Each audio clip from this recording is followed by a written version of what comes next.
Hello and welcome to ADHD Mums. In this podcast, we tackle the tough, often unspoken realities of motherhood, neurodiversity, and mental health. I got a great listener question into the inbox, which inspired this episode, and it made me rethink about the way that we manage our time with to-do lists. It's from May, who's in Queensland. She said, Jane, last year something happened a week before Christmas that threw me in a good way, and I can't stop thinking about it. I lost my Christmas list, like the whole thing. Gifts, food, all of it, presents, it disappeared. I turned the house upside down. I checked everywhere. And initially I panicked, but once I got past the panic, I actually relaxed. And it was the most chilled I've ever been before Christmas because I had no list, which meant no pressure. I couldn't keep track. I couldn't stay on top of it. I couldn't obsess. I couldn't add more things. There was no list. I wasn't going to restart one now. And you know what? Christmas happened. The kids had presents. People ate. Eventually, people called me when they needed me to pick something up.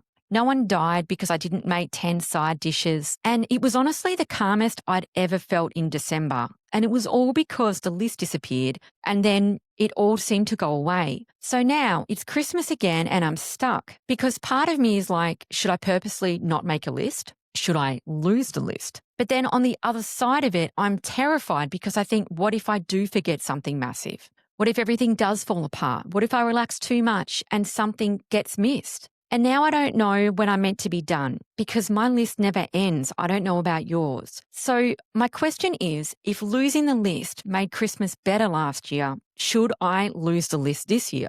And if I don't lose the list, how do I know when I'm done? Because my list never stops growing. Okay, so I love this, and it actually made me rethink my list that I hang on to so tightly. I was like, maybe we should all lose our list. Like, it was a really great listener question. If you'd like to share your listener question, just go into the show notes and there's a form in there. So I don't think, in my personal opinion, that it was a fluke that it worked out last year. I feel like when you were looking and you eventually figured out there was no list, there was nothing to chase, it would have felt like a massive relief, like as if somebody has just taken all of the things that you had to do and just shredded them up. Losing the list didn't take Christmas away, did it? But it did take the pressure out of your nervous system in that moment. Like, her whole shoulders and everything would have relaxed because there was nothing left to track. She didn't even know where she was supposed to be. Because in that moment, you've got a choice. Do you try and re-figure out what you should have been doing and grab all the stuff, or do you just let it go? And she chose to let it go and had a great Christmas. If there's nothing to measure yourself against, nothing to add, no notes, no to-do list, no plan, then I'm not surprised she felt really calm and free.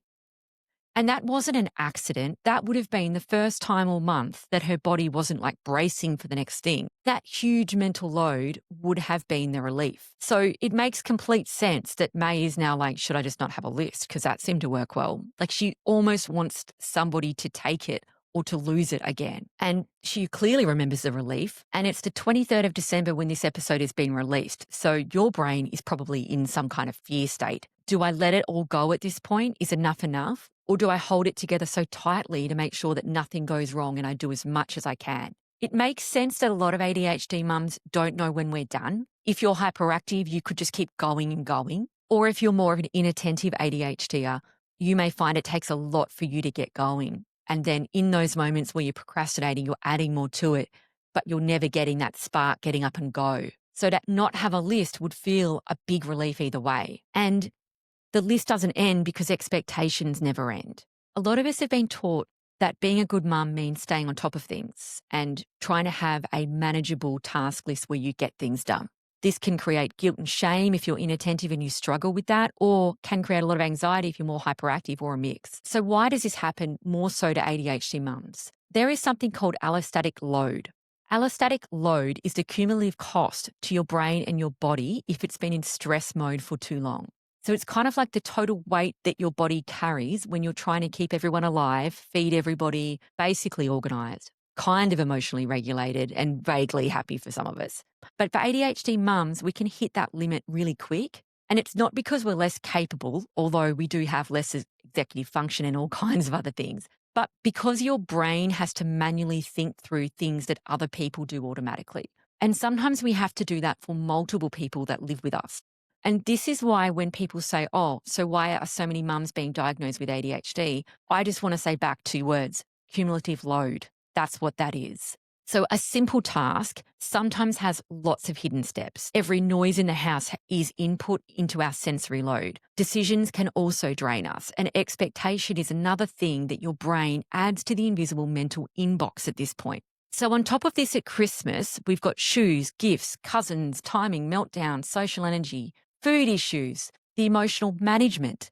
It just piles into the same overloaded system, which is your brain. So for May, when the list disappeared, the load collapsed. The nervous system just dipped for the first time in weeks and because ADHD mums live in a high load state, much more than neurotypical parents. We have more internally that we are going through, all the input, emotional anxiety, masking, shame, all of it in there. But the external load is also a lot more. We have a lot more planning, remembering, thinking, school admin, therapy, household labor. We are also doing more emotional caretaking. We are also possibly adding in personal assistant role for multiple members of the family. So when that load stays high, your system can move into just collapse. And that's what I call the December crash. So if we reflect back into May's story, which is that she lost the list and felt calm, because when you drop the demands out and you drop the load out, the nervous system immediately changes state.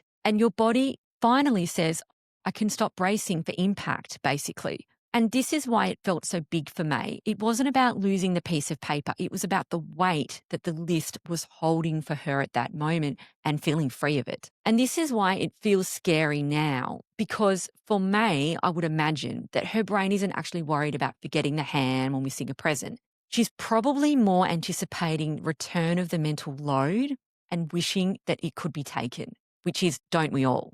And that's what allostatic load does. It makes those tiny things at that point feel bigger. And it's not even back to the size of the task, which is a lot bigger in December, but more so because your system is already carrying too much. So for a lot of us, the idea of making a list feels like stepping back into survival mode. If someone offers to help us and they want us to make them a list, we feel like even that is too much for some of us. The fear from May not be about Christmas falling apart. It might be her nervous system remembering what it was like and not wanting to go back there.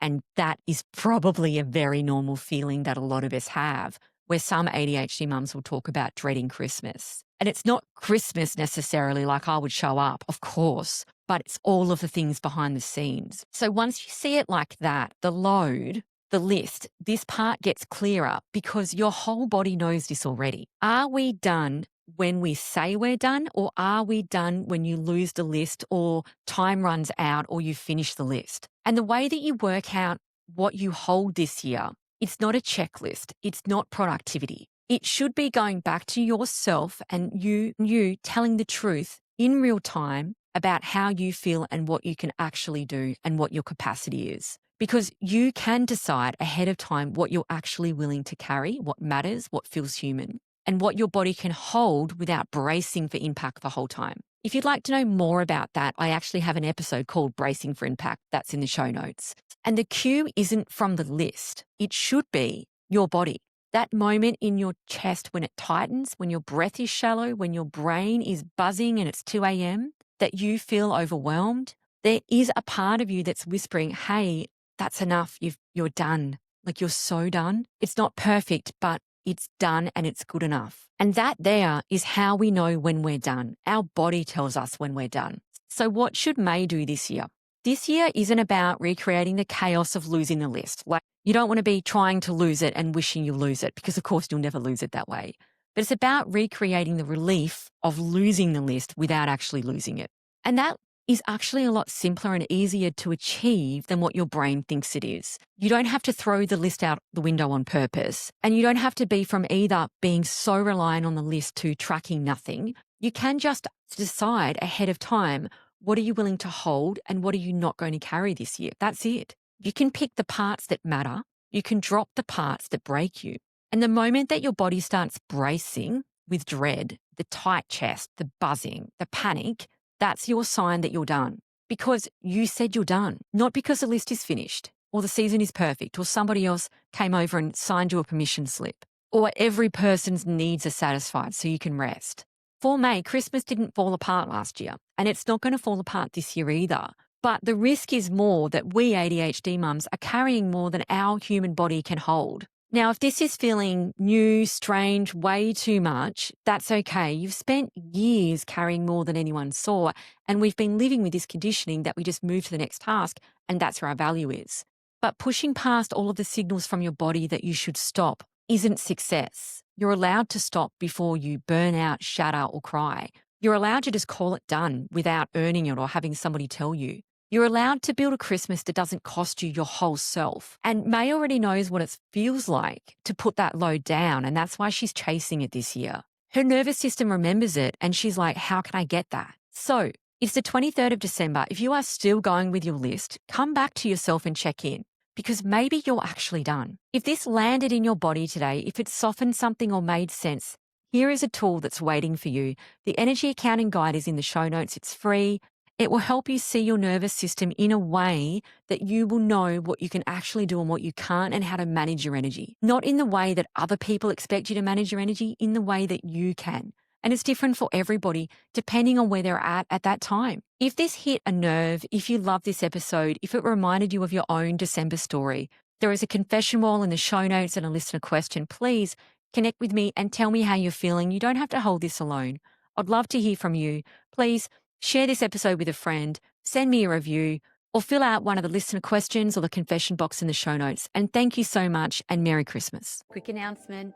Did you know that we have an ADHD Mums shop filled with resources designed just for you? These resources are packed with answers to the most frequently asked questions I get sent in via email. Everything from understanding ADHD and autism to practical tips for daily life. There's also a free assessment tool. If you're wondering about ADHD or autism for yourself or your little one, don't forget to check out the free assessment tool under free resources section on my website, adhdmums.com.au.